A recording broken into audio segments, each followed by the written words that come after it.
اعوذ باللہ من الشیطان الرجیم، بسم اللہ الرحمن الرحیم۔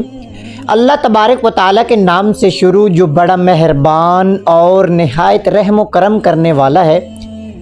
پیارے دوستو، ایک ایسی قوم جس پر اللہ تبارک و تعالیٰ نے اپنا دردناک عذاب نازل فرمایا اور اس قوم کے تمام لوگوں کو بندر بنا دیا۔ اس قوم کے لوگ کون سا ایسا گناہ کرتے تھے جس کی وجہ سے اللہ تبارک و تعالیٰ نے ان پر دردناک عذاب نازل فرمایا۔ پیارے دوستو، یہ لوگ بندر بننے کے بعد کتنی دیر زندہ رہے اور پھر ان کو کس قدر دردناک موت آئی۔ جب یہ لوگ بندر بن گئے تو یہ لوگ اپنے عزیز و اقارب کو دیکھ کر ان سے کیا کہتے تھے، اور کیا آج کے دور میں بھی پائے جانے والے بندر اس قوم کی نسل میں سے ہیں؟ ان تمام تر سوالات کے جوابات قرآن و حدیث کی روشنی میں آج کی اس ویڈیو میں ہم آپ کو بتائیں گے۔ لہذا آپ سے گزارش ہے کہ آپ ہماری اس ویڈیو کو آخر تک ضرور دیکھیں، اور اگر آپ ہمارے چینل پر نئے ہیں تو ہمارے چینل کو ضرور سبسکرائب کر لیں، کیونکہ ہر آنے والی خوبصورت ویڈیو آپ تک پہنچتی رہے۔ پیارے دوستو، انسانوں کے بندر بننے کی ابتدا حضرت داؤد علیہ السلام کے دور سے ہوئی۔ اس واقعے کا پس منظر کچھ یوں ہے۔ حضرت داؤد علیہ السلام اور ان کی قوم سمندر کے کنارے ایلا نامی گاؤں میں رہتے تھے، اور ان کی تعداد 70,000 کے قریب تھی۔ یہ قوم بڑی ہی خوشحال تھی اور اللہ تبارک و تعالیٰ کے فرما بردار قوم تھی۔ پیارے دوستو، اس قوم کو اللہ تبارک و تعالیٰ نے بے شمار نعمتوں سے نوازا تھا۔ ہر طرف سرسبز و شاداب باغات اور ہر طرف ہریالی ہی ہریالی تھی، اور اللہ تبارک و تعالیٰ کی بے پناہ کرم نوازی تھی۔ یہ لوگ اپنی اس زندگی میں بہت ہی خوش تھے۔ حضرت داؤد علیہ السلام کی قوم چونکہ سمندر کے کنارے رہتی تھی تو اللہ تبارک و تعالیٰ کا ان پر یہ خاص کرم تھا کہ سمندر کے کنارے پر بے پناہ مچھلیاں آتی تھیں، جن کا یہ لوگ کاروبار کرتے تھے اور بہت ہی خوشحال والی زندگی گزارتے تھے۔ پیارے دوستو، جب یہ قوم اللہ تبارک و تعالیٰ کی نعمتوں کی وجہ سے خوشحال ہو گئی تو اللہ تبارک و تعالیٰ کی نافرمانی پر اتر آئی اور طرح طرح کے گناہوں کے اندر مبتلا ہو گئی۔ پھر ایک دن اللہ تبارک و تعالیٰ نے اس قوم کا امتحان لینے کا ارادہ کیا اور حضرت داؤد علیہ السلام کو وحی بھیجی کہ اپنی قوم سے کہہ دیں کہ وہ سنیچر کے دن یعنی ہفتے والے دن مچھلی کا شکار کرنا بند کر دیں۔ اس طرح اللہ تبارک و تعالیٰ نے حضرت داؤد علیہ السلام کی قوم پر ہفتے والے دن مچھلیوں کا شکار حرام فرما دیا، اور پھر یہاں سے اس قوم کی بربادی شروع ہو گئی۔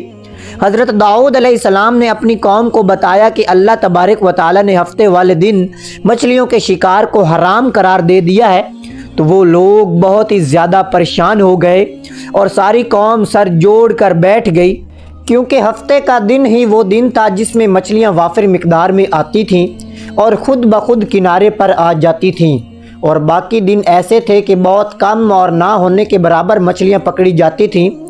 اس قوم کا گزر بسر چونکہ مچھلیوں کے شکار پر تھا، اس وجہ سے اللہ تبارک و تعالیٰ کا یہ حکم سن کر یہ قوم پریشان ہو گئی۔ یہ نہیں جانتے تھے کہ اللہ تبارک و تعالیٰ کی طرف سے یہ ایک آزمائش ہے۔ پھر ایک دن شیطان نے ان کو وسوسہ ڈالا کہ سمندر سے نالیاں نکال کر خشکی میں بڑے بڑے حوض بنا لیے جائیں۔ جب ہفتے والے دن مچھلیاں آئیں گی تو وہ نالیوں سے ہو کر ان بڑے بڑے حوضوں میں آ جائیں گی، اور اس طرح پھر ان نالیوں کا منہ بند کر دیا جائے، اور پھر اگلے دن یعنی اتوار والے دن ان کو پکڑ لیا جائے۔ شیطان نے اس قوم کے لوگوں کو ورگلایا کہ اس طرح ہم ہفتے والے دن شکار سے بھی بچ جائیں گے اور مچھلیاں بھی ہاتھ آ جائیں گی اور وہ بھی پکڑی جائیں گی۔ بہت سے لوگوں کو یہ ہلہ بازی اچھی لگی اور انہوں نے ایسا کرنا شروع کر دیا، اور سمندر سے چھوٹی چھوٹی نالیاں نکال کر بڑے بڑے حوضوں میں ڈال دیں، جس کے ذریعے وافر مقدار میں مچھلیاں ان حوضوں میں داخل ہو جاتی ہیں۔ پیارے دوستو، اس قوم کے بدبخت لوگوں کو شیطان کا یہ ہیلا بہت ہی پسند آیا، لیکن اس قوم نے یہ نہ سوچا کہ جب مچھلیاں سمندر سے حوض میں آ کر قید ہوں گی تو پھر مچھلیوں کو شکار ہی ہو گیا۔ اس لیے یہ شکار بھی ہفتے والے دن ہی قرار پایا جو اللہ تبارک و تعالیٰ نے حرام قرار دیا تھا۔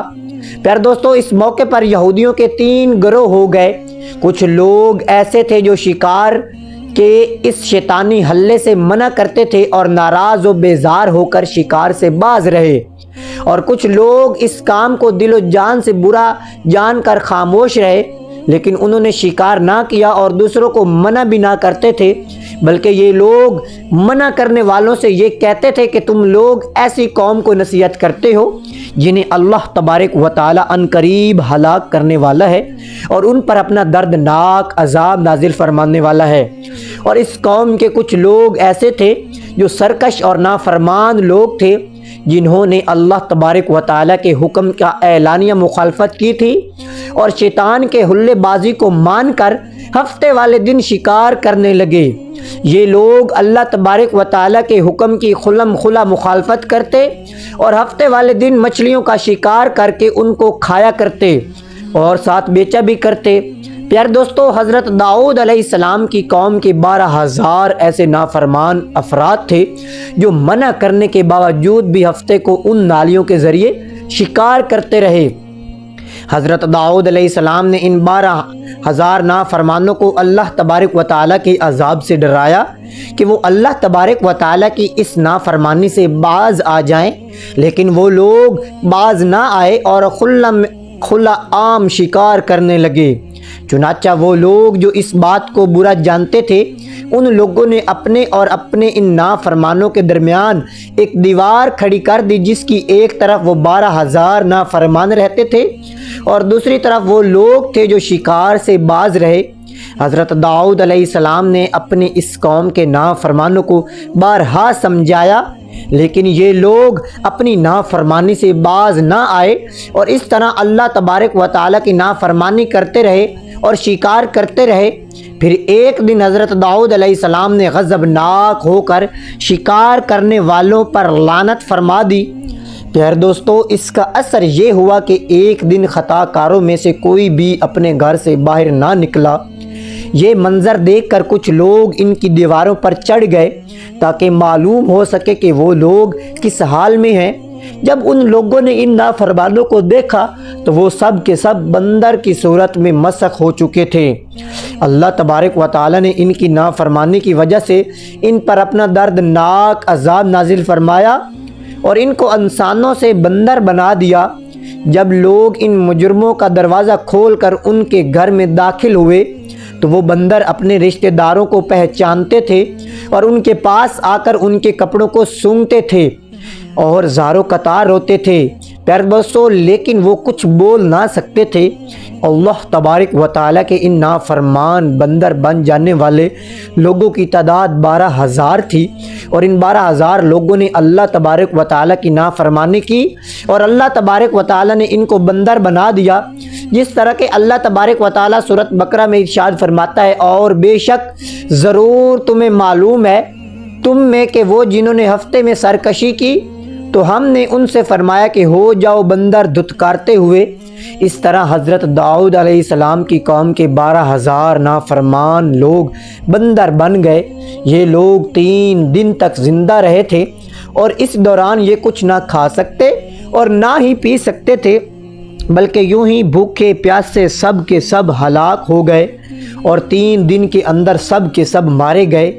اور وہ لوگ جو ان نافرمانوں کو اللہ تبارک و تعالیٰ کی اس نافرمانی سے منع کرتے تھے، اللہ تبارک و تعالیٰ نے ان کو اس عذاب سے سلامت رکھا، اور وہ لوگ جو اس شکار کو برا جان کر خاموش رہتے تھے، اللہ تبارک و تعالیٰ نے ان کو بھی اس عذاب سے سلامت رکھا۔ پیارے دوستو، اب بات کرتے ہیں کہ آج کے دور کے بندروں میں سے کیا کوئی بندر ان کی نسل میں سے بھی ہے یا ان کی نسل میں موجود ہے، یا آج کے دور میں پائے جانے والے بندر انہی بندروں کی نسل میں سے ہیں۔ اس کے متعلق روایات میں آتا ہے کہ حضرت عبداللہ بن مسعود رضی اللہ تعالی عنہ سے روایت ہے کہ حضور پاک صلی اللہ تعالی علیہ وآلہ وسلم سے کسی نے سوال کیا کہ آج کے بندر کیا حضرت داؤد علیہ السلام کی قوم سے ہیں؟ تو حضور نبی کریم رؤوف الرحیم صلی اللہ تعالی علیہ وآلہ وسلم نے ارشاد فرمایا کہ اللہ تبارک و تعالی جس قوم پر عذاب بھیجتا ہے یا ان کی شکلوں کو مسخ کرتا ہے تو یہ عذاب انہی پر ہوتا ہے جن پر وہ عذاب نازل ہوا تھا، اور اس کے بعد اللہ تبارک و تعالی ان لوگوں کو ہلاک کر دیتا ہے اور ان کی نسل نہیں آگے بڑھتی۔ اس لیے یہ بات غلط ہے کہ کچھ لوگ یہ سوچتے ہیں کہ آج کے بندروں میں بھی حضرت داؤد علیہ السلام کی قوم کے بندر موجود ہیں۔ ایسا کچھ بھی نہیں ہے۔ وہ لوگ صرف اور صرف 3 دن زندہ رہے اور اس کے بعد سب کے سب ہلاک ہو گئے، اور اللہ تبارک و تعالی نے اس قوم کے نافرمانوں کو صفحہ ہستی سے مٹا دیا۔ پیارے دوستو، اللہ کریم سے دعا ہے کہ اللہ پاک ہمیں ایسے غرور، تکبر اور ایسی نافرمانی سے بچائے جن میں مبتلا ہو کر پچھلی قومیں تباہ و برباد ہو گئیں۔ اللہ تبارک و تعالی نے ان پر اپنا سخت عذاب نازل فرمایا جن کی وجہ سے ان کو صفحہ ہستی سے مٹا دیا۔ اللہ ہمیں ایسے گناہوں سے بچائے۔